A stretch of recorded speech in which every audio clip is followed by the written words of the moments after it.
ये लोग कहते थे कि अगर राम मंदिर के पक्ष में फैसला हुआ और राम मंदिर का निर्माण हुआ तो खून की नदियां बहेंगी। ये अपनी सुरक्षा करना भी जानता है और सुरक्षा में सेंध लगाने वालों की वह दुर्गति करता है। उनके लिए न कफन नसीब होगा, न 2 गज जमीन ही नसीब हो पाएगी। कौन लोग हैं वे जिन्होंने धरती के स्वर्ग को मजहबी उन्माद के पाप का एक गोदाम बना करके, वेयर हाउस बना करके यहां की जनता का शोषण किया।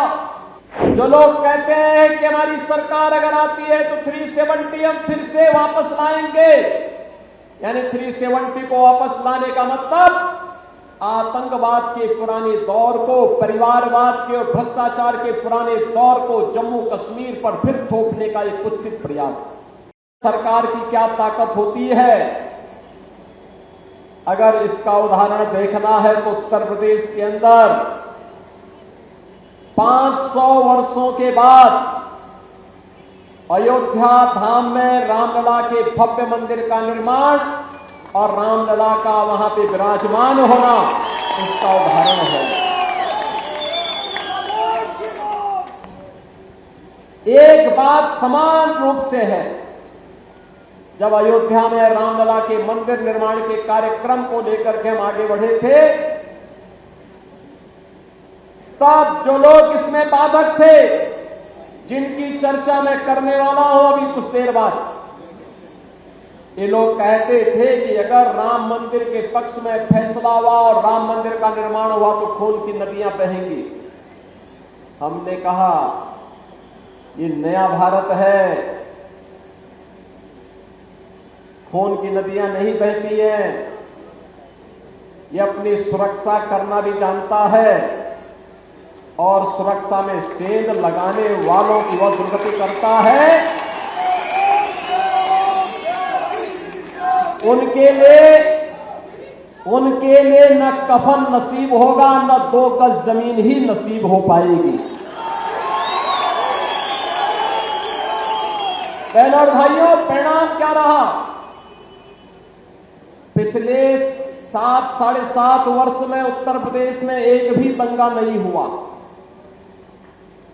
सारे पर्व और त्योहार शांतिपूर्ण तरीके से मनाए जाते हैं और आज आप डबल इंजन सरकार के कारण वहां के विकास को देखेंगे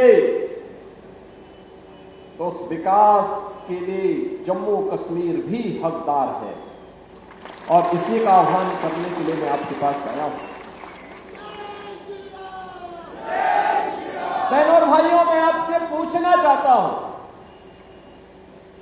कौन लोग हैं वे जिन्होंने धरती के स्वर्ग को मजहबी उन्माद के पाप का एक गोदाम बना करके, वेयर हाउस बना करके यहां की जनता का शोषण किया, परिवारवाद को पनपाया, भ्रष्टाचार को पनपाया, अपने राजनीतिक स्वार्थ के लिए आतंकवाद को पनपाने का पाप किया था। वे लोग कौन थे? वह कोई और नहीं था, ये कांग्रेस, नेशनल कॉन्फ्रेंस और पीडीपी ही उस पाप के मुख्य जनक हैं। याद करिए जो बात ये लोग अयोध्या के बारे में कह रहे थे, यही बात इन्होंने जम्मू कश्मीर यानी जम्मू कश्मीर से धारा 370 के हटने के पहले भी कहा था। इन्होंने कहा था कि आर्टिकल 370 को अगर हटाएंगे तो खून की नदियां बहेंगी। बहनों और भाइयों, ठीक उल्टा हुआ। 370 और 35A को हटाने के साथ ही कश्मीर में विकास तेजी के साथ आगे बढ़ गया।